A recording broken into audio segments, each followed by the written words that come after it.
The alarms on Concord Station Helios had been ringing for so long that most of the staff no longer reacted to them. They had become part of the architecture, a constant metallic scream woven into the station's air like recycled oxygen and fear. Once, Helios had been called the Lantern of the Midrim, the place where trade delegations crossed paths beneath vaulted glass domes and argued over tariffs while 6 suns from neighboring systems burned across the observation lattice. Now the glass was armored, 3 of the domes were gone, and the station's outer ring was crowded with evacuation barges full of civilians who had nowhere left to evacuate to. Ambassador Helen Voss stood near the rear of the high Concord chamber with her hands clasped behind her back, trying not to look at the casualty board. It stretched from floor to ceiling on the far wall, a silent column of worlds. Some entries were flashing red, meaning bombardment in progress. Some were black, meaning confirmed loss. Others had simply gone gray, which was worse. Gray meant the system had stopped answering. Across the chamber, the representatives of the Concorde were doing what the Concorde had always done when reality became unbearable. They were speaking in careful tones, using elegant phrases and pretending procedures still mattered. "The 4th defensive line has collapsed," said Chancellor Sarek of the Vey Collective, his translator reducing his natural harmonic tones into something flat and tired. "If the Vorak breach the Perseid corridor, they will have direct transit access to 12 populated systems." A murmur swept through the room. Not outrage. Not surprise. Just exhaustion wearing formal clothes. "They already have it," another delegate said. "The corridor is gone. We are discussing an obituary." No one disagreed. Helen kept her face blank. She had been humanity's liaison to the Concorde for 11 years and had learned that blankness was a useful diplomatic expression. It let aliens assume you were calm, patient, ignorant, harmless, or obedient depending on what made them most comfortable. Humans had become very good at making other species comfortable. The species in this room had once described Earth as promising but unsophisticated, industrious but crude, energetic but underdeveloped. Humanity still used projectile weapons in limited theaters. Humanity still armored ships with actual physical plating.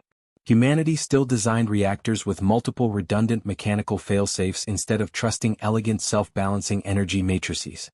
The Concorde had smiled at all of that with the same patronizing warmth a university might show a clever child assembling a useful farm machine. Now their fleets were ash. And their elegant shields had not stopped the Vorak. The Vorak did not negotiate. They did not demand tribute. They did not seem interested in territory except as a place to kill what lived there. Their ships were black insectal things grown rather than built, all blade angles and living armor, moving through fleets with the appetite of wildfire and dry grass. For 28 years the Concorde had lost worlds to them one cluster at a time. For the first 14 years, the Concorde had called the losses containable. For the next 9 they had called them tragic. For the last 5 they had stopped naming the pattern at all. Now the enemy was 6 days from Helios. Prime Speaker Thalen Marrow, old enough that his scaled hands trembled when he rested them on the council rail, looked down at the chamber with the drained expression of someone who had finally reached the end of language. "We have no reserve fleets," he said. It was a simple sentence. The kind that ended civilizations. "We have no shield worlds left between the Vorak and the core. We have no viable countermeasure to their adaptive hull growth. We have no reinforcements coming from the southern arms because those routes are already cut." He paused, and in that pause the chamber became so still Helen could hear the faint electrical crackle from the failing lights above. "Therefore the emergency petition is before us." A hollow panel rose over the center of the chamber. The text glowed pale blue. "Extraterritorial military appeal target. United Earth sovereignty status. Unsent." That got their attention. Half the room stiffened. A few looked openly offended. One delegate actually laughed. "The humans?" said Minister Chor of the Selken trade bloc. "We are petitioning the humans?" "They control the Orion spur approaches," Thalen said. "They control mining lanes and refueling stations," Chor snapped. "They are not a war power. They are an industrial species with delusions of strategic relevance." Helen said nothing. Another counselor leaned forward, crest feathers flattening in embarrassment. "This is beneath the dignity of the Concorde." "Dignity," Thalen said not loudly, "is a luxury item. We ran out of luxuries 3 sectors ago. That killed the room." Helen looked at the unsent petition and felt, somewhere under all the diplomacy and discipline, a cold old thing stir awake. Not anger. Not yet. Something quieter. Something closer to recognition. Because she knew what Earth was. The Concorde thought of humanity as the stubborn metal-handed civilization on the edge of civilized space. The one that solved every problem like it was building a bridge in a storm. The one that never quite fit into galactic culture because it insisted on overbuilding everything and asking uncomfortable questions about worst-case scenarios. The Concorde thought humanity was backward because humanity planned for failure. Now they were about to ask that backward species for salvation. Thalen's hand hovered over the authorization seal. "If there is objection," he said, "state it now for the record." No one spoke. Not because they were convinced. Because they were beaten. He pressed the seal. Across the chamber, the blue text changed. Status, transmitting. The distress call left Helios on an unencrypted emergency band, carried past burning stations and dead relays and the drifting wreckage of fleets that had once been called invincible. It crossed the dark between arms. It entered the Orion Spur. And 3 days later, deep beneath a mountain on a world the Concorde still privately thought of as primitive, a red warning light began to blink on a sealed communications console that had not been used in 19 years. The warning light blinked once in the dark, then held steady. No sirens followed. No panicked shouting. No one in the room lunged for a console or barked a half-formed order. The chamber beneath Raven Rock had not been built for panic. It had been built for the moment after panic, when all the speeches were over and the people in the room had to decide how much of the future they were willing to burn to buy the present another week. Director Elias Ward looked up from the folder in his hands and stared at the red indicator above the sealed receiver. Around the long basalt table, the other members of the Defense Continuity Council did the same. For a full 3 seconds no one spoke. Then Admiral Naomi Keene set down her pen and said very calmly, "That took longer than I expected." No one laughed. The console at the end of the chamber was older than the polished black displays built into the walls. It was physical. Metal switches. Manual lock. Fiber-isolated housing. Humanity had built it in the same decade the Concorde had politely declined Earth's petition for full military technology exchange on the grounds that human doctrine was excessively attritional. The official Earth response had been courteous. The unofficial response had been to bury a hardened receiving station under 600 meters of mountain and write an operating doctrine around the assumption that one day the galaxy's elegant people would run out of elegance. Deputy Secretary Marta Ilian was the first to move. She crossed to the receiver, keyed in 2 authorization strings, and let the message unspool in audio only. What came through the speakers did not sound like a great civilization. It sounded tired. The Concorde's formal petition was just under 2 minutes long. Most of it was encoded legal framing, recognition of sovereign autonomy, emergency exception clauses, and authorization for military assistance within the collapsing boundaries of interstellar defense law. But beneath the formal language was something no translation algorithm could smooth away. Fear. Not theatrical fear. Not the kind designed to manipulate. The flat, stripped-down fear of people who had finally reached the edge of their own ability to pretend.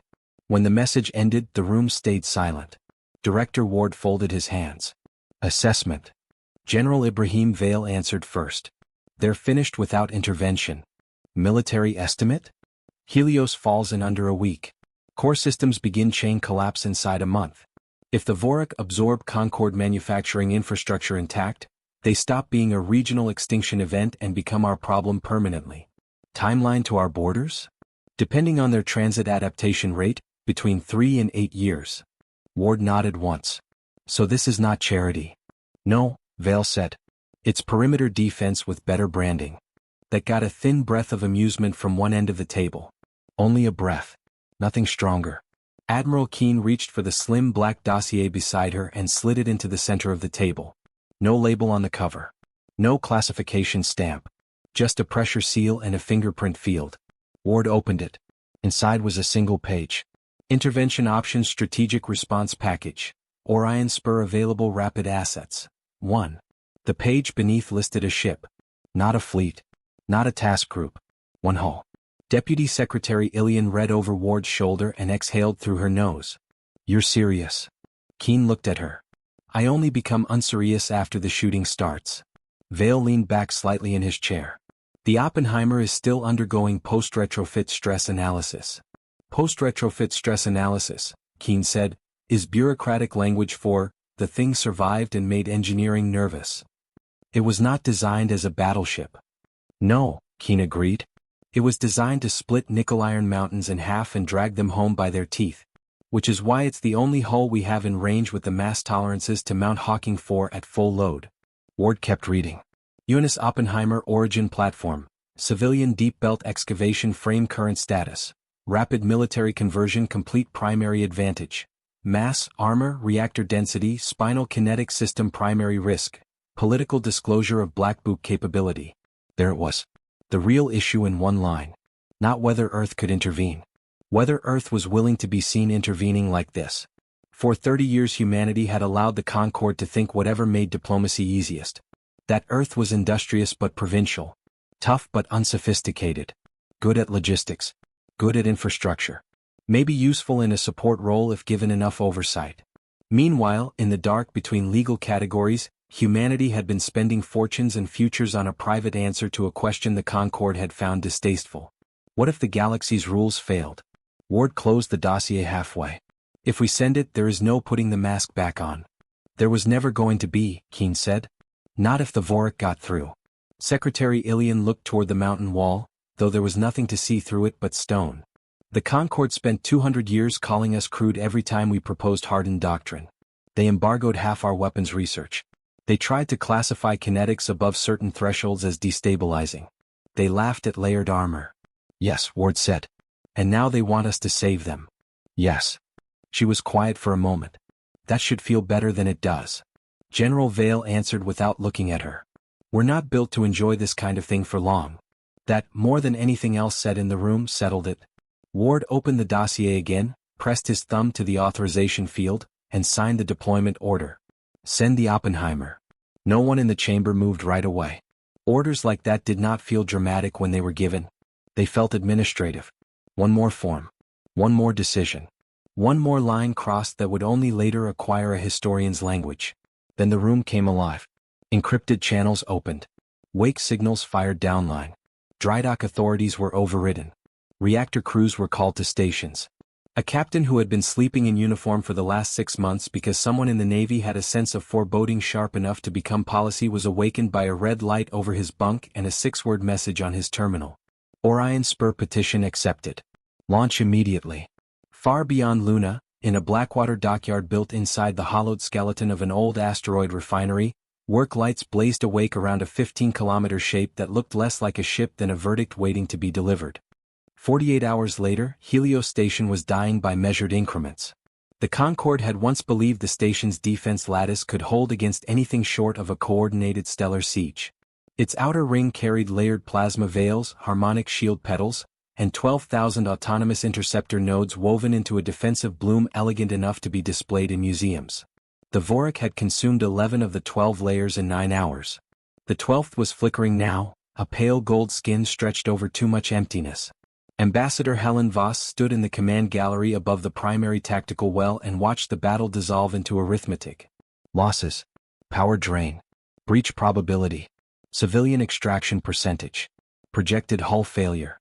Estimated hours to overrun. There were no speeches anymore.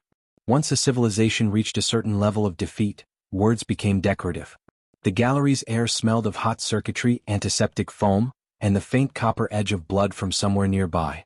Every few minutes the deck shuddered under a distant impact, and dust drifted from the ceiling seams like tired gray snow. Commander Resch of Station Defense had stopped trying to sound confident. Outer habitat ring is gone, he said flatly. Medical annexes 3 through 6 have been vented. Reactor reserve at 21%. If they breach the eastern spine, they cut evacuation from the lower docks. No one answered him. The tactical display did not show a battle in any recognizable sense. It showed red. Red swarms pouring around broken Concorde hulls. Red punctures opening in the station skin. Red vectors tightening toward the central core where the remaining civilian shelters were buried behind sealed blast geometry that had not been designed with the Vorak in mind because nothing civilized had ever been designed with the Vorak in mind. Prime Speaker Thalen Marrow stood at the edge of the holographic pit, both hands braced on his cane, his lined face lit crimson from below. He looked older now than he had in the council chamber, older than species records said anything ought to live. Fear did that. So did guilt. How long? He asked. Resch checked, recalculated, did not bother softening it. At current pressure, command core falls in 5 hours. Civilian bunkers follow inside too. A low sound moved through the gallery. Not crying. Not even despair. Something flatter. The human language had a word for it that Helen had once used in a diplomatic memo and been asked to clarify because the translator had rendered it too weakly. Defeatism. Not the certainty of losing. The exhaustion that arrived before loss, when your body accepted the fact before your mind had formally caught up. One of the junior ministers turned toward Helen with eyes too bright from stress and said what everyone else in the room had been thinking for the last 30 minutes. "Where are they?" Helen met his gaze. "On their way." With what? That she could not answer. The communication from Earth had confirmed deployment. It had not included a manifest. The fact bothered her more now than it had when the message first arrived. Earth usually over-communicated in military matters, especially with allies who were not technically allies. If a fleet were coming, they would have said so. If a relief group were coming, they would have said that too. Instead they had said intervention force. Singular or plural, the translation matrix had not decided. Below them, the station lurched so hard that one of the side consoles tore loose from its floor lock. A technician was thrown against a railing with enough force to fold her sideways, and the medical drones had to drag her clear while still trying to track incoming fire solutions that no longer mattered. On the main display, 3 Concorde cruisers made a final charge toward a Vorak breach lane and were erased so quickly it took the sensors a full second to understand they no longer existed. Then every alarm in the gallery cut out. Not faded. Stopped. The sudden silence was so violent Helen felt it in her teeth. All around the chamber, heads turned. The tactical pit flickered, glitched, and blanked for a fraction of a second before returning with a new overlay in the upper left quadrant.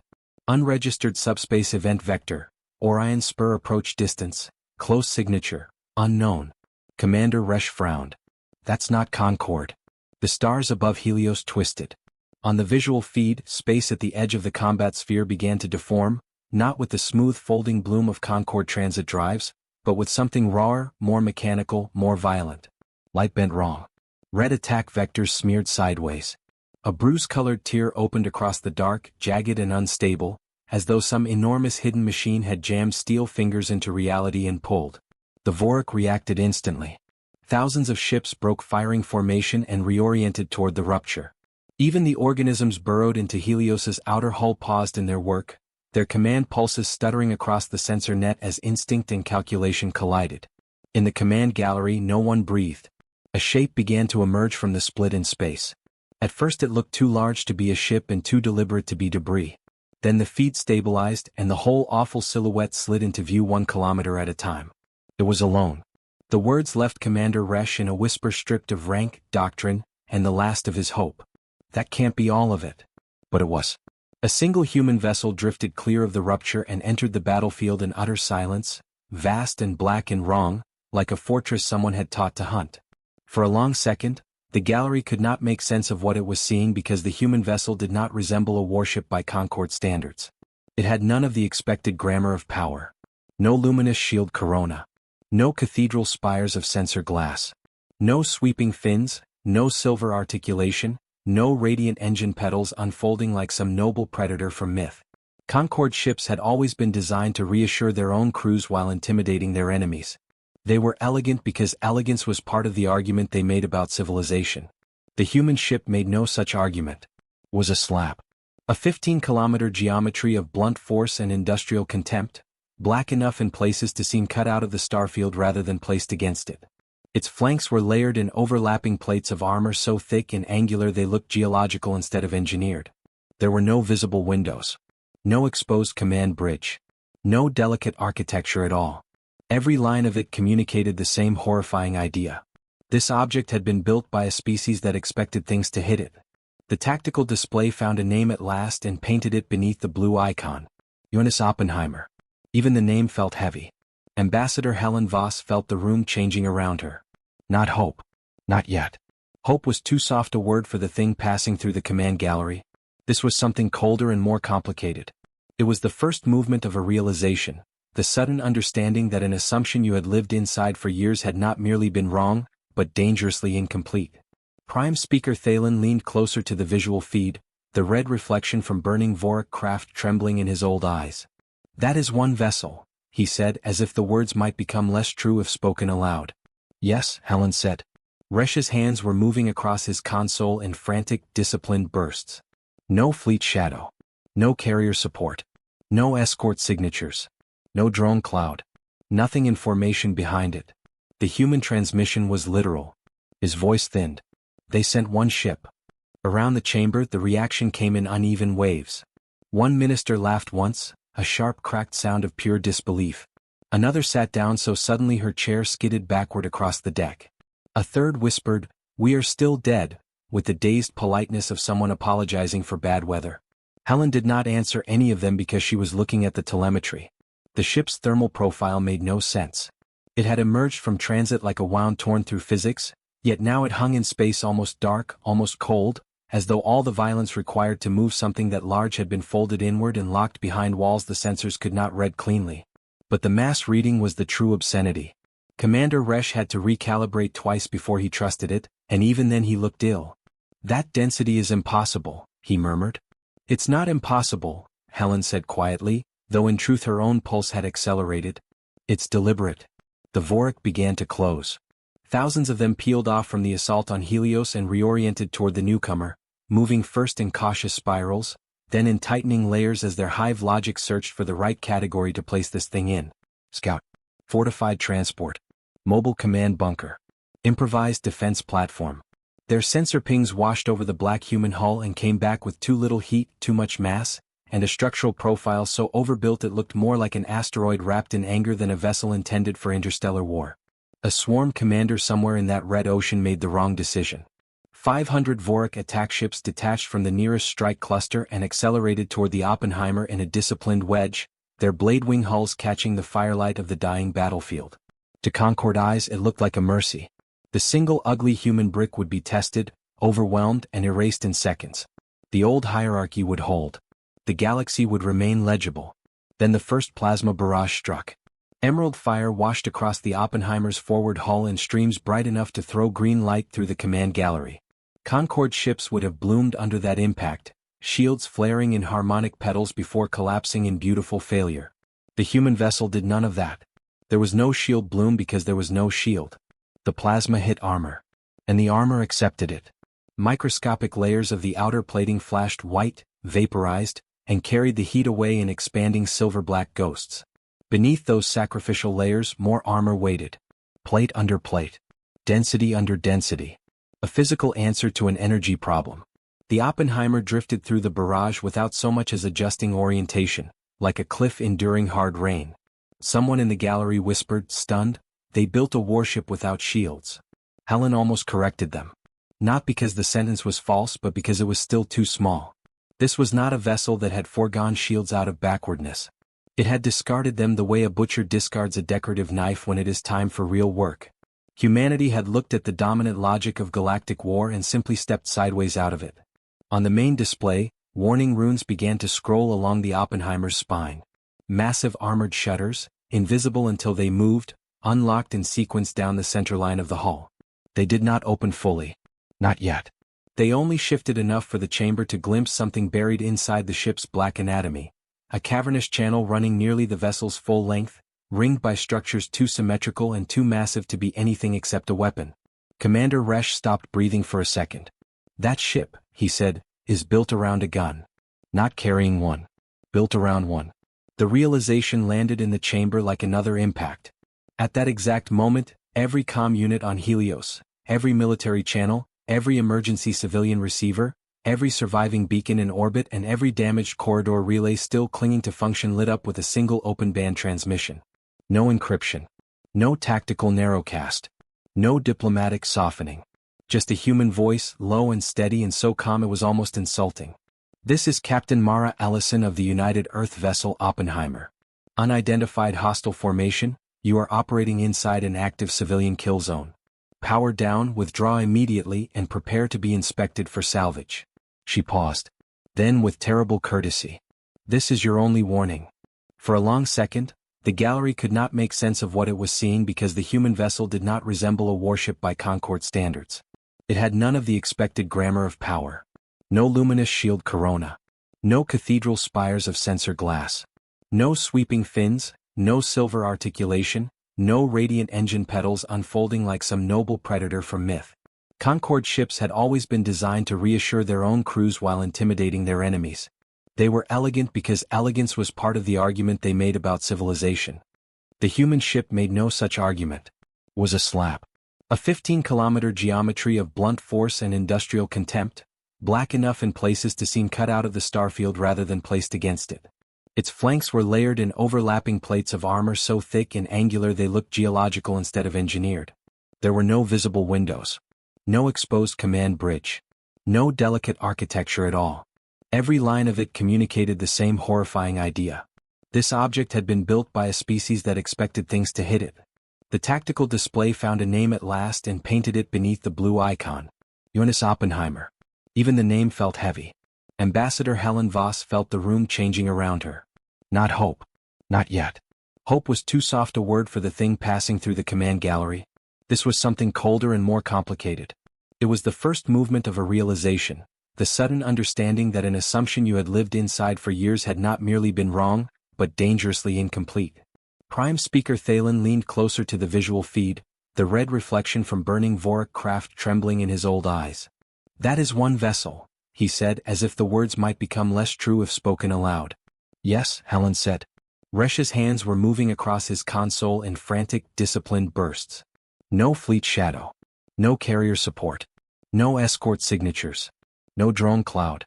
Nothing in formation behind it. The human transmission was literal. His voice thinned. They sent one ship. Around the chamber the reaction came in uneven waves. One minister laughed once, a sharp cracked sound of pure disbelief. Another sat down so suddenly her chair skidded backward across the deck. A third whispered, "We are still dead," with the dazed politeness of someone apologizing for bad weather. Helen did not answer any of them because she was looking at the telemetry. The ship's thermal profile made no sense. It had emerged from transit like a wound torn through physics, yet now it hung in space almost dark, almost cold, as though all the violence required to move something that large had been folded inward and locked behind walls the sensors could not read cleanly. But the mass reading was the true obscenity. Commander Resh had to recalibrate twice before he trusted it, and even then he looked ill. "That density is impossible," he murmured. "It's not impossible," Helen said quietly, though in truth her own pulse had accelerated. "It's deliberate." The Vorak began to close. Thousands of them peeled off from the assault on Helios and reoriented toward the newcomer, moving first in cautious spirals, then in tightening layers as their hive logic searched for the right category to place this thing in. Scout. Fortified transport. Mobile command bunker. Improvised defense platform. Their sensor pings washed over the black human hull and came back with too little heat, too much mass, and a structural profile so overbuilt it looked more like an asteroid wrapped in anger than a vessel intended for interstellar war. A swarm commander somewhere in that red ocean made the wrong decision. 500 Vorak attack ships detached from the nearest strike cluster and accelerated toward the Oppenheimer in a disciplined wedge, their blade-wing hulls catching the firelight of the dying battlefield. To Concorde eyes it looked like a mercy. The single ugly human brick would be tested, overwhelmed and erased in seconds. The old hierarchy would hold. The galaxy would remain legible. Then the first plasma barrage struck. Emerald fire washed across the Oppenheimer's forward hull in streams bright enough to throw green light through the command gallery. Concorde ships would have bloomed under that impact, shields flaring in harmonic petals before collapsing in beautiful failure. The human vessel did none of that. There was no shield bloom because there was no shield. The plasma hit armor. And the armor accepted it. Microscopic layers of the outer plating flashed white, vaporized, and carried the heat away in expanding silver-black ghosts. Beneath those sacrificial layers more armor waited. Plate under plate. Density under density. A physical answer to an energy problem. The Oppenheimer drifted through the barrage without so much as adjusting orientation, like a cliff enduring hard rain. Someone in the gallery whispered, stunned, "They built a warship without shields."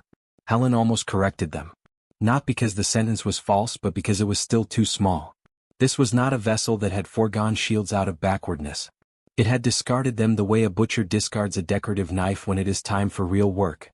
Humanity had looked at the dominant logic of galactic war and simply stepped sideways out of it.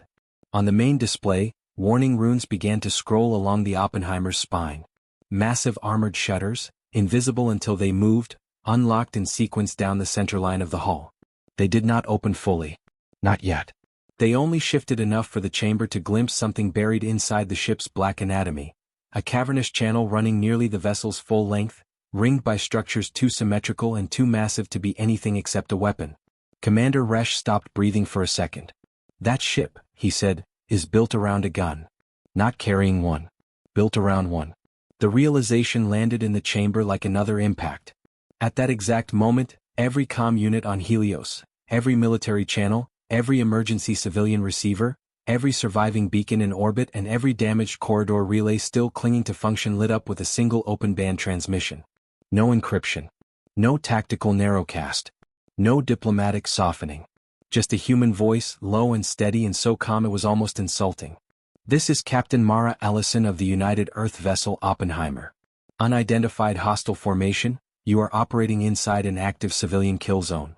Power down, withdraw immediately and prepare to be inspected for salvage." She paused. Then with terrible courtesy. "This is your only warning." 3 full seconds after the shot, the battlefield forgot how to move. The Vorak had crossed half the galaxy by behaving like a single equation. Input resistance. Output annihilation. They did not waste time on emotional processing because the Hive did not possess emotion in any useful military sense. It possessed appetite, adaptation, and the collective certainty that anything in front of it would eventually be reduced to biomass and silence. The Oppenheimer had just introduced a new variable.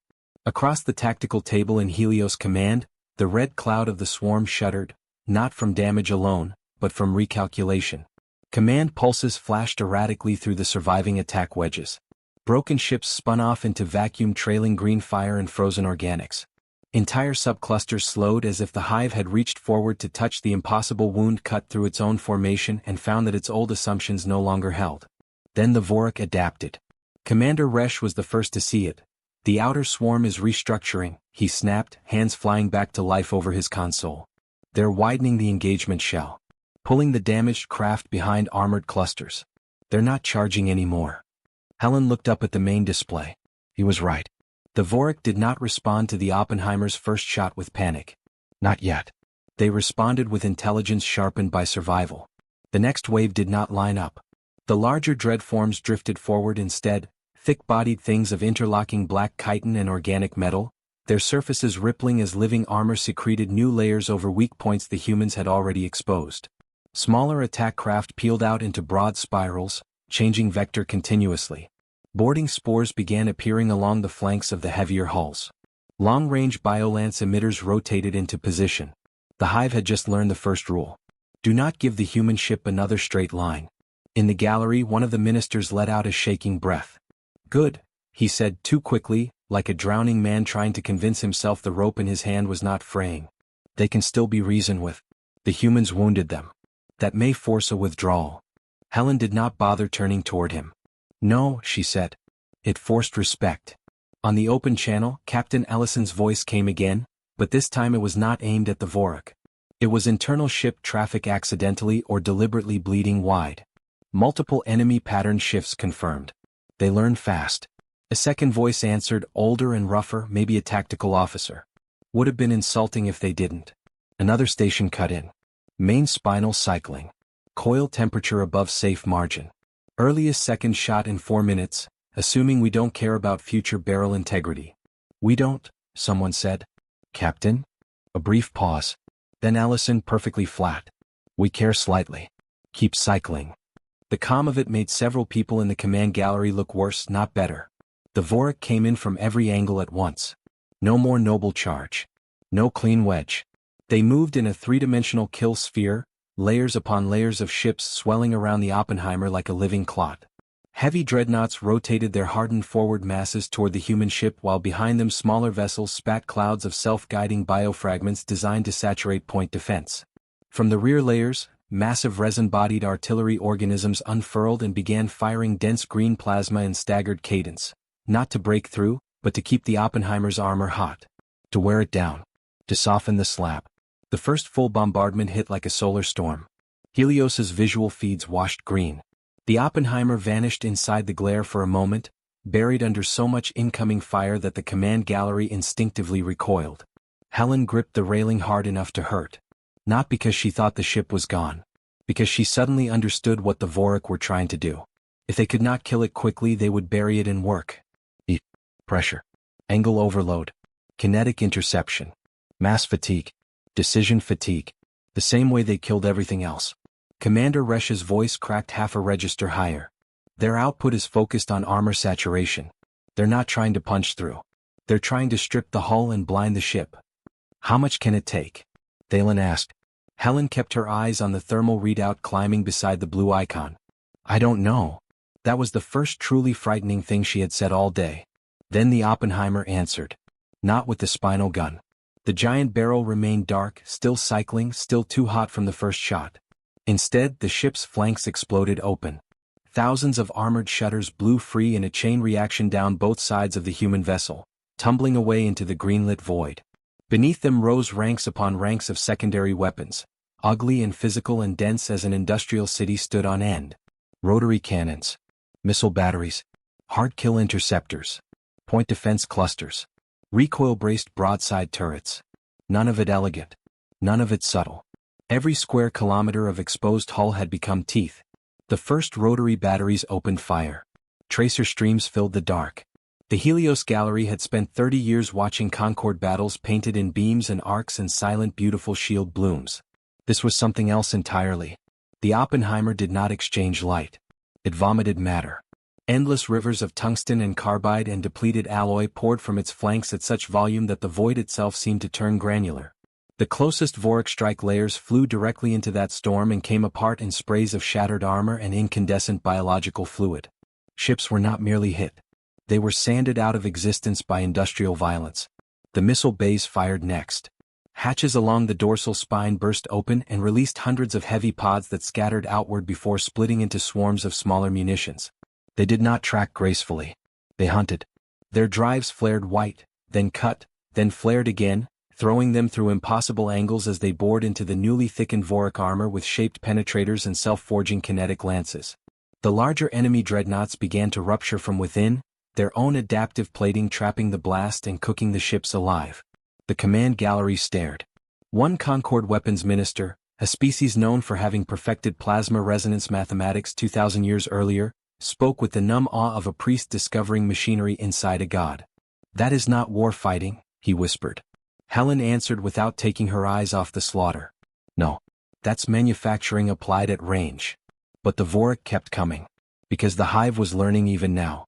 New attack bands shifted farther out, adjusting to the volume of fire. Boarding spores launched under cover of debris and dead ships. 3 of the heavier dreadforms ceased bombardment entirely and began moving with horrifying patience toward the Oppenheimer's flanks, their bodies secreting an oily metallic resin that thickened into interlocking forward shields. Not to absorb heat. To survive contact long enough to get close. Commander Resch pointed, almost stabbing his own display. Those ships. They're not attacking the hull. They're moving to anchor. Helen understood at once. If the spinal gun was the Oppenheimer's fist, then its broadside batteries were the reach of its arms. The Vorak could not outshoot it cleanly. So they would do what predators always did to something dangerous. Close. Latch on. Make it impossible to swing. On the open channel, someone aboard the human ship had reached the same conclusion. Captain, multiple heavy masses on intercept. They're building impact density. How many? 3 primary. Maybe 5 secondary. Hard to tell through the biological layering. Intent. A beat. Then the tactical officer, with growing tension under the professionalism. Sir, they're not trying to kill us with direct fire anymore. Captain Ellison's answer came immediately. No, she said. They're trying to board. The first impact hit the Oppenheimer's port flank with enough force to make Helios Station's surviving sensor arrays scream.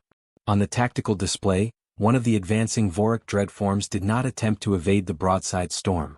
It simply took the punishment, its front mass thickening under a final wave of secreted metallic resin until it resembled a black wedge torn from a dead planet. Hundreds of rotary rounds chewed furrows through its outer shell. 2 missile penetrators gutted the upper spine and vented a torrent of freezing biological vapor into space. It kept coming. Then it struck. The human ship lurched hard enough to shake the command gallery's floor through nothing but sympathetic sensor feedback. A second Vorak impact followed 3 seconds later, lower and farther aft. The third came starboard, glancing but deep, a deliberate gouge rather than a collision. The hive had changed objectives completely. No longer trying to outgun the Oppenheimer, it was trying to nail it in place with its own dead weight, to bury teeth and resin anchors into the armor and make the human ship carry the enemy directly on its hull. Commander Resch's voice dropped into stunned disbelief. They're coupling. Helen watched the red icons fuse against the blue shape of the Oppenheimer and felt her heartbeat slow rather than rise. Not from comfort. From the opposite. Some old defensive part of her had reached the conclusion before her conscious mind did. The humans had planned for this. No one built a vessel that ugly, that dense, that over-armored, without imagining what it would feel like when something finally managed to touch it. On the open channel, the internal human traffic sharpened. Port breach, decks 40 through 49. Resin anchors confirmed. Starboard drag load increasing. They're cutting through outer plates. Secondary batteries on that side are masked. We're losing fire lanes. Another voice, younger, tense now. Captain, boarding organisms detected. Multiple insertion spores. Internal pressure drop in sectors 6 and 9. A brief silence. Then Captain Allison, not louder than before, only colder. Seal all intermediate bulkheads. Cut gravity in breach sectors. Wake internal defense grid. Put Marine Command on. A new voice answered almost immediately, harsh with static and entirely too awake for a man in the middle of a ship being eaten alive. Major Vale here. Major, Allison said, they've mistaken us for prey. The answer came with something like a smile inside it. They usually do.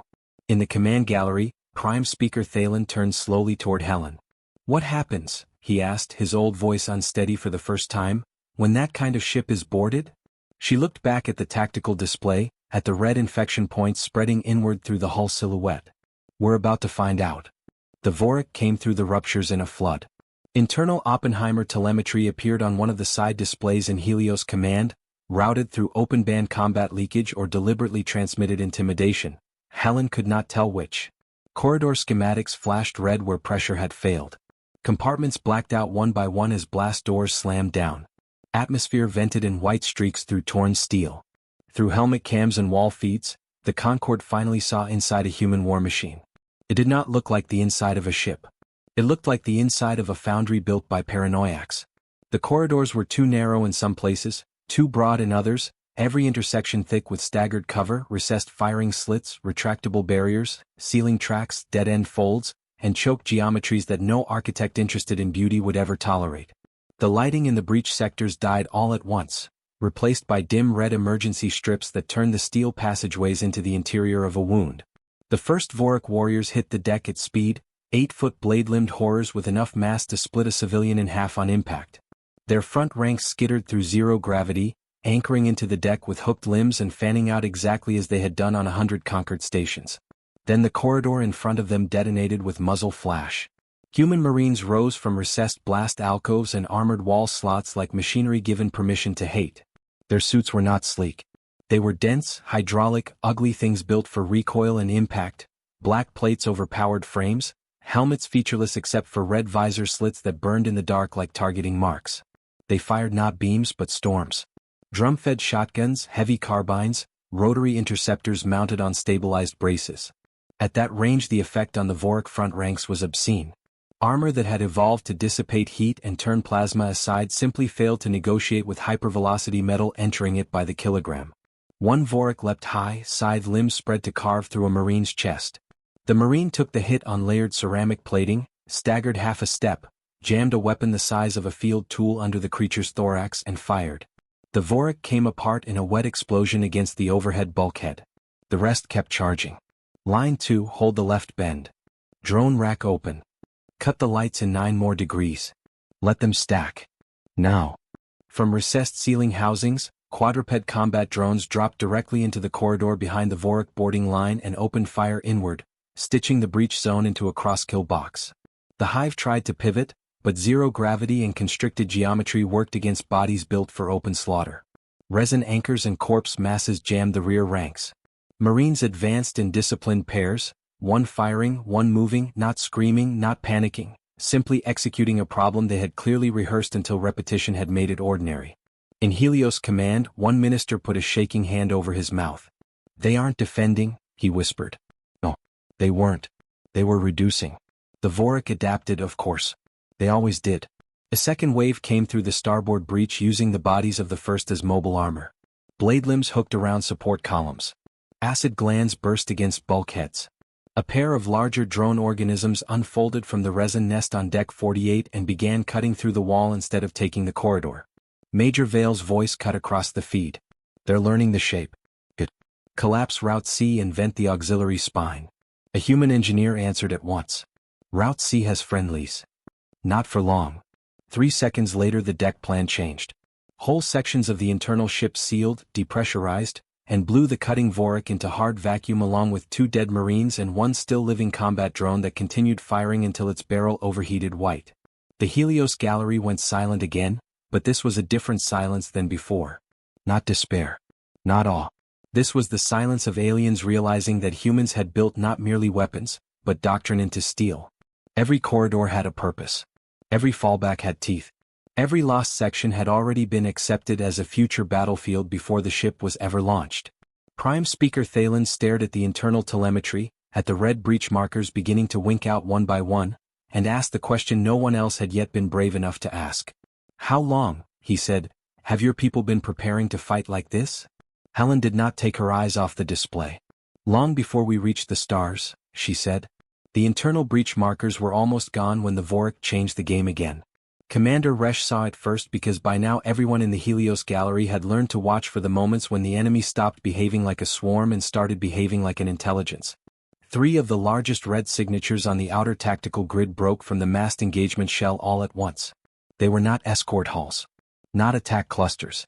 Not even command organisms.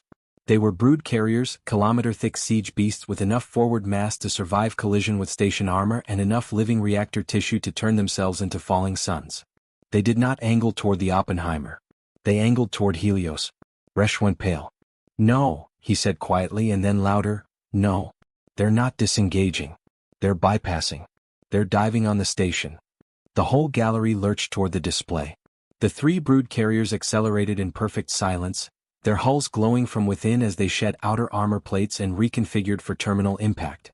They were too large for subtlety now. Too committed. The Vorak had reached the same conclusion every predator eventually reached when a fight became expensive enough. If the thing protecting the prey cannot be broken quickly, kill the prey anyway. Prime Speaker Thalen gripped the edge of the command rail so hard Helen could see his claws flex white. Can the station move? No one answered because the answer was insultingly obvious. Helios was a wounded city wrapped around a failing core. Half the outer ring was already gone. Its remaining thrusters could barely hold attitude, much less evade 3 descending masses built to turn orbitals into debris fields. Commander Resch's voice came out thin and clipped. Projected impact in 140 seconds. Shield pedals won't matter. Even if one breaks apart on approach, the debris cone alone will gut us. A junior analyst whispered, "We survived the fleet to die from a corpse."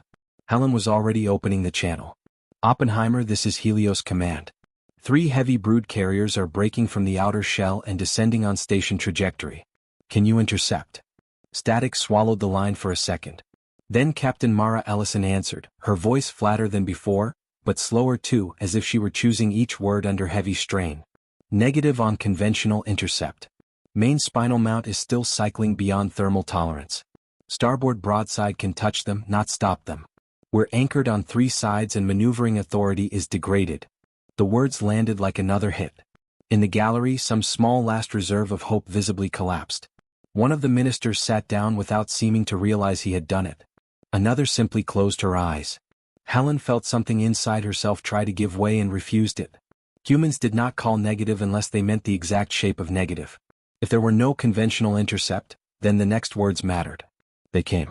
But, Ellison said, we still have one ugly option. There was movement on the open Oppenheimer traffic then, voices overlapping under pressure. Captain, that's not an option. That's self-murder. It's a geometry problem, Chief. It's a singularity problem. It's both. Resch looked at Helen bewildered. What are they talking about? She did not answer because she did not know, and the fact unsettled her more than any alarm in the room. A new voice cut onto the line, rough with smoke and exhaustion. Chief Engineer Soren Hale, if the internal identifier was right. Helios Command, if we vent paired Hawking gradients forward, we can project a temporary shear cone along the station approach vector. The command gallery stared. No one in the Concorde said anything because the sentence had not made emotional contact with them yet. Commander Resch recovered first. A gravity lens? Crude version, What does that do? Chief Hale coughed, maybe laughed, impossible to tell. It grabs. Helen felt cold move through her body. Captain Ellison came back on the line immediately. We can't stop all three by shooting. So we're going to pull. Prime Speaker Thalen turned slowly toward the display, looking for the first time not old but small. Can their ship survive that? This time Helen answered honestly. I don't think that's part of the calculation. On the tactical feed the Oppenheimer changed. Until now it had fought like a fortress. Static, brutal, immovable. Now the black vessel began to vent atmosphere from controlled ports along its spine, not as damage but as purge. Huge armored panels around the mid-hull irised open. Deep within the ship, 4 mass signatures brighter than stars briefly flashed through the sensor haze as containment architecture shifted and the Oppenheimer's internal gravity profile went violently wrong. Every monitor in Helios command flickered. Loose objects in the gallery trembled across their surfaces. A pen rolled uphill on one console. A wounded technician cried out as her medical drone lost calibration and had to magnet lock itself to the deck. Through the armored viewport slits above the tactical pit, the stars behind the human ship began to bend. Not metaphorically. Not poetically. Actually bend, white points stretching into curved lines around the Oppenheimer's bow. Commander Resch whispered, "Ancestors." On the human channel, Chief Hale was shouting numbers now. Port containment off nominal. Starboard shear projector drifting. If I vent any more, the forward skeleton folds. Captain Ellison answered at once. Then let it fold slowly. We may not get the choice. We don't need the choice. We need 20 seconds. The brood carriers dropped lower. Their hulls were entering the outer fringes of Helios's gravity well now, burning black-red with atmospheric friction, each one large enough on the visual feed to make station towers look like toys beneath their shadow. If they hit, there would be no station battle, no heroic final stand, no evacuation math. Just a flash, a broken ring, and millions dead in debris that would remain in orbit for a century. Then the Oppenheimer fired no weapon at all. From its forward arc, invisible force erupted. The display did not show a beam. It showed effects. Space in front of the human ship compressed into a wavering cone of distorted light. The brood carriers, still descending at terminal speed, struck that cone and stopped as if they had slammed into the hand of a god. Not dead stop. Wrong stop. Their engines kept burning. Their forward momentum kept trying to exist. But the projected gravity shear reached into the fabric around them and simply began pulling backward. The first carrier's hull bowed. Not from impact. From argument. Its engine screamed downward toward Helios. The Oppenheimer's shear dragged it upward toward vacuum. Caught between those forces, the brood carrier began to crumple along its own spine. Segments folded inward. Living armor cracked. Whole slabs of black chitin imploded toward the ship's centerline in a chain of collapses that raced from nose to core. A second later the carrier vanished into itself, crushed into a knot of incandescent wreckage and flung backward out of station fall. The second carrier tried to compensate, venting entire biological fuel sacks into raw thrust. It died harder. Its central mass held 2 seconds longer than the first, long enough for the gallery to watch it deform in real time, a city-sized hull bending like soft metal under impossible pressure. Then the reactor spine ruptured, and the whole thing folded inward with a flash of green-white plasma before being dragged screaming into higher orbit as molten debris. The third carrier came closest. For one terrible instant Helen thought it might break through simply by stubbornness, by weight, by the ordinary cruelty of momentum. It drove lower than the others, close enough that Helios's remaining shield petals lit around it in pale panic. Then the Oppenheimer's projected shear sharpened. The stars around the human vessel smeared into a bright curved wound, and the third carrier did not explode. It was compacted. Crushed inward, every deck and organ and armor layer collapsing toward a point until the thing was no longer a ship but a blazing, tumbling mass of ruined matter hauled backward into the dark. Then the Oppenheimer went still. All across Helios command, alarms returned at once. The gravity distortion vanished. The stars snapped back into place. And the human ship's status board bled warnings in a flood of red so dense it looked like a second enemy swarm. Commander Resch stared at the display, mouth open. Their bow. The forward third of the Oppenheimer was tearing itself apart. Hull plates had buckled under the strain. Structural trusses showed as white-hot bones through ruptured armor. Atmosphere vented in glittering streams. One of the 4 reactor signatures blinked out entirely. Another pulsed erratically, caged and furious. On the open channel, Captain Ellison's voice came back through layers of static and failing systems. "Helios Command," she said, breathing hard now, "your station remains operational. Recommend you use the time you've just been given." No one in the gallery spoke. Because below the wreckage, beyond the fear, beyond the dead and the smoke and the impossible physics that had just dragged 3 falling fortresses back out of the sky, one fact had settled over every living mind in the room with absolute finality. The Concorde had asked humanity for help. Humanity had answered by reaching into gravity itself and using it like a fist. For 17 seconds after the third brood carrier died, no one in the Helios command gallery moved. The tactical display remained frozen on the impossible geometry of what had just happened. 3 descending extinction masses had become drifting knots of molten debris. The stars beyond them had returned to their natural positions. The station was still alive. And high above the crippled ring, the Oppenheimer hung in silence, black hull torn open in a dozen places, venting atmosphere and molten metal in slow silver ribbons. Then the Vorak broke. Not in the clean military sense. Not in orderly retreat. Not even in the tactical recalculation the Concorde had spent 30 years watching them perform after every adaptation. This was something new. Something raw. Across the battlesphere, the red lattice of enemy ships shivered, then came apart into asynchronous movement. Attack bands stopped coordinating. Boarding clusters detached from the human hull mid-assault and scattered without command coherence. Dread forms that had been angling toward Helios abruptly inverted vector and burned hard for open space, colliding with their own rear elements in their haste to clear the area around the Oppenheimer. Commander Resch stared at his board and said the words like they physically hurt to pronounce. "They're fleeing." Prime Speaker Thalen turned toward him. "Are you certain?" Resch's hands were moving too fast now, chasing the spread of retreat paths across the tactical net. Not redeploying.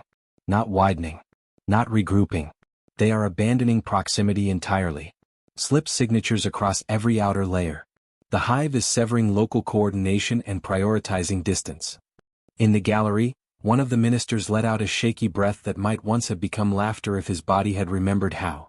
Another simply leaned forward until both hands pressed flat against the tactical rail, as if he needed to verify by posture alone that reality still existed. Helen Voss felt her own pulse pounding in her throat, because she understood what everyone else in the room was only beginning to understand. The Vorak were not withdrawing because they had been defeated in a single engagement. Species withdrew from lost engagements all the time. Fleets retreated. Armies regrouped.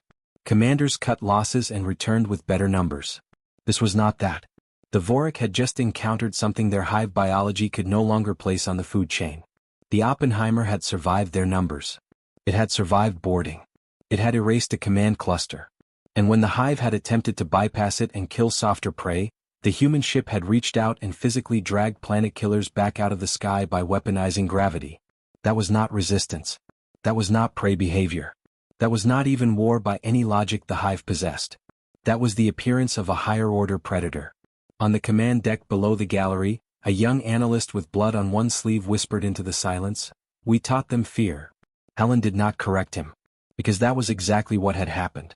Across the tactical display, the red swarm continued to unravel. Large command organisms vanished into jagged slip ruptures without waiting for damaged escort craft. Boarding tendrils released. Drone masses collided in panicked retreat. Entire outer formations abandoned stable egress windows and tore themselves through reality at unsafe angles just to get farther away from the black human ship in the center of the graveyard. Within 2 minutes, the battlesphere was emptying. Helios had spent 30 years listening to the Vorak advance. Now it listened to them run. The silence that replaced them felt heavier than bombardment. No shield impacts. No warning tones. No hull screams. Just the faint hum of damaged systems and the distant metallic groan of a station that still could not believe it had survived. Then the room came apart. Not in chaos. In release.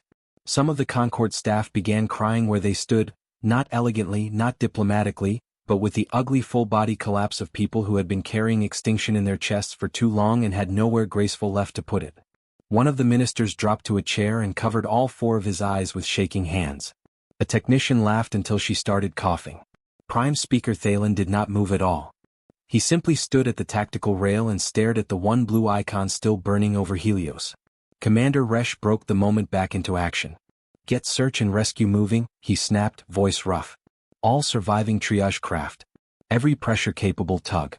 I want damage teams on standby. Medical corridors prepped. Debris maps updated. Move. The station obeyed with desperate gratitude. On the display, small Concorde rescue craft began slipping from the surviving docks one by one, silver specks against the darkness, moving toward the Oppenheimer with the caution of people approaching something both sacred and dangerous. No one in Helios Command quite knew how damaged the human ship really was. No one knew whether its weapons were still live, whether its reactors were stable, whether walking too close to it would put them inside some residual gravity wound from the impossible thing it had just done. Still they went. Because up there, floating in silence with half its armor burned away and half its future probably broken beyond repair, hung the only reason Helios still existed. Helen opened a direct channel herself this time. Oppenheimer, this is Ambassador Helen Voss, Helios Central Command. The Vorak have cleared the battlesphere. Rescue and medical support is inbound on your mark. For a moment there was nothing but static. Then Captain Mara Ellison answered, and for the first time all day she sounded human in the oldest, simplest way. Not invincible. Not mythic. Just tired. Copy that, Ambassador, she said. We could use the help. Helen closed her eyes for 1 second. Around her, the Concorde was still learning how to breathe again. The old assumptions were gone now. Burned out. There would be no returning from this to polite classifications and quiet condescension. Every species that survived Helios would remember the image of a single black human vessel holding the center of a dead sky while the galaxy's nightmare fled from it in blind terror. And somewhere beneath that realization, another one was beginning to surface. The Oppenheimer had won. But it had won ugly. Its main weapon was slagged. Its hull was torn open. Its reactors had nearly ripped it apart. Its Marines had bled in the corridors.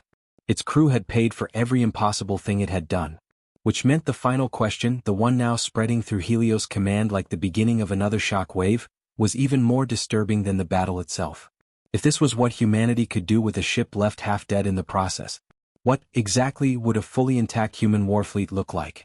The first Concorde shuttle docked with the Oppenheimer 43 minutes later. It took that long because every pilot in Helios Rescue Command argued, quietly and with a professionalism frayed by awe, over who exactly should be the first being in recorded galactic history to step aboard the machine that had just dragged 3 falling siege beasts backward through gravity and taught the Vorak how to run.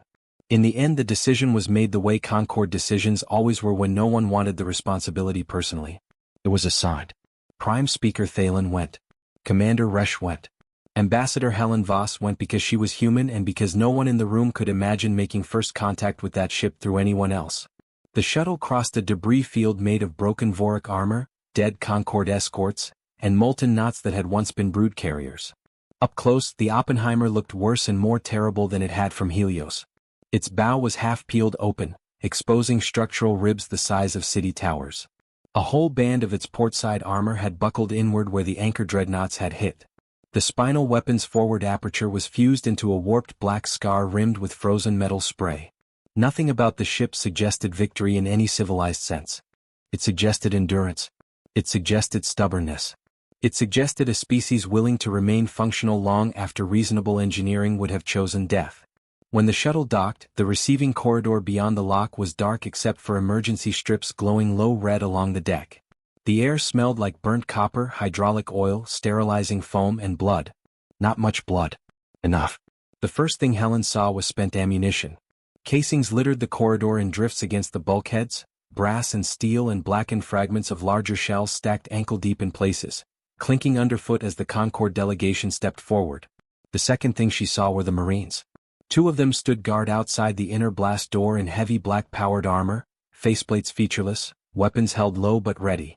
One had a gouge clear through the outer breastplate where something very strong had tried to enter him and failed. The other had green-black Vorak residue dried across one shoulder.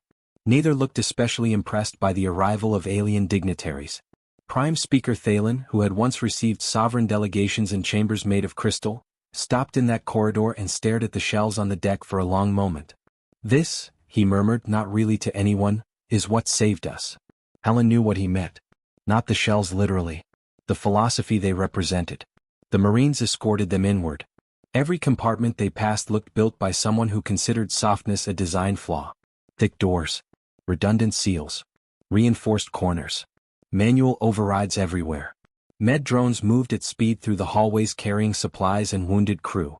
Human sailors with soot-blackened faces worked in silence beside ruptured panels, patching power couplings and atmosphere leaks with the focus of people who had already decided survival was a maintenance problem. No one cheered. No one postured. No one even seemed particularly eager to be admired. That shook the Concorde more than the battle had. The command center was smaller than Prime Speaker Thalen had expected, though he would only admit that much later. Not small in absolute size, but small compared to the scale of what the ship had just done. The room was deep inside the vessel, bunker-like, stripped of anything decorative. Physical screens. Physical controls. Heavy chairs bolted to the deck. A command pit that looked less like the bridge of a starship than the firing chamber of some buried planetary weapon. Captain Mara Ellison was standing when they entered. She was not tall. Not physically imposing. She had one arm in a field sling, blood dried dark under one ear, and the exhausted posture of a person who had simply run out of spare energy for appearances. Yet every Concorde official in that room felt, instantly and humiliatingly, that they had entered her gravity. "Prime Speaker," she said. Thalen bowed, deeply enough that Resh's eyes widened a fraction in surprise. "Captain Ellison. The Concorde has no words sufficient to account for what your ship has done here." Ellison's mouth shifted slightly. Not quite a smile. "That's all right. We didn't do it for the wording." Resh, still staring at the tactical holos frozen around the room, found his voice first. "Your vessel. Captain, the scale of force, the reactor density, the spinal gun, the gravity projection. If this is what one human battleship can do." "It isn't," Ellison said. The room went still. Helen knew in that instant exactly where this was going and felt cold run through her all over again. Prime Speaker Thalen blinked. "I beg your pardon?" Captain Ellison gestured vaguely toward the deck under their feet, as if introducing something faintly embarrassing at a dinner party. "The Oppenheimer isn't a line battleship." No one spoke. Ellison seemed to take their silence as permission to continue. She started life as a deep belt industrial excavation platform. Civilian hull. Commercial registry. Built to crack planetoids, drag mass out of gravity wells, and survive working conditions that would void most military procurement contracts before the ink dried. When Helios called, she was the only hull in immediate jump range with enough structural density to carry a rapid Hawking retrofit and enough spinal length to make the mass driver worth the pain. Resh stared at her. "You are telling me," he said carefully, "that this ship was not built for war." "Not originally, no." Prime Speaker Thalen looked around the command center as if the walls themselves might deny it. The weapon that erased the Vorak wedge. Retrofitted mining acceleration rail. The gravity shear. Improvised field projection using excavation singularity anchors and a reactor package my chief engineer will complain about in writing for the next 20 years. The armor. Industrial impact plating. Ellison paused. "Though we did add more." The silence after that felt physical. Helen watched the realization move through the Concorde representatives one piece at a time, each piece somehow worse than the last. The ship. This black, impossible, half-ruined monster that had held the line alone against the Vorak. This vessel that had tanked a fleet, broken a boarding assault and rewritten orbital physics over Helios. It had not been humanity's finest warship. It had been the fastest thing big enough to weaponize. Prime Speaker Thalen's voice, when it came, was almost fragile. "Then your actual war fleet." Captain Ellison met his gaze with a calm so old it felt geological. "Is still under construction," she said. "Some of it anyway. The first true Blackwater dreadnought group won't leave Newport Ring for another 8 months. The outer colonial batteries are further along. Mars Yard is ahead of schedule last I heard." She tilted her head slightly. "Though if the Vorak come back soon, we'll probably send whatever is closest." No one in the room seemed able to breathe correctly. Ambassador Helen Voss looked at Prime Speaker Thalen and saw the exact moment the old galaxy died in him. Not from defeat. From scale. For 2 centuries the Concorde had classified humanity as durable, industrious, strategically narrow, technologically inelegant. Useful in logistics. Dangerous only in local theaters. Too physical. Too mechanical. Too obsessed with redundancy, armor, recoil, attrition and worst-case doctrine. A species that still thought like it was crawling out of a hostile gravity well with steel in its hands. And all that time, while committees reviewed and diplomats classified and theorists smiled, humanity had apparently been turning mining platforms into siege gods because it had not occurred to them that the distinction between industry and warfare mattered very much when both required solving the same basic problem. How do you make matter obey you under pressure? Captain Ellison seemed to realize at last the emotional effect of what she had just said. "For what it's worth," she added, and now there was the faintest trace of sympathy in her voice. The Oppenheimer is considered a crude solution by our standards. That was the worst sentence Helen had heard in her professional life. Outside the ship, Concorde rescue tugs were already fastening onto the Oppenheimer's scorched hull to begin the long work of stabilization. Beyond them, Helios still burned in sections, but it lived. The Vorak had fled. The station had survived. The species that had once pitted humanity would never do so again. Prime Speaker Thalen bowed a second time, lower than before. "Captain Ellison," he said, with the careful steadiness of a statesman trying not to let the future hear him tremble, "on behalf of every world still breathing tonight, thank you." Ellison inclined her head once. "Prime Speaker," she said, "you should save your gratitude for the crews who haven't arrived yet." And that was when the Concorde finally understood. The Oppenheimer had not been the answer. It had only been the notification that the answer was on its way.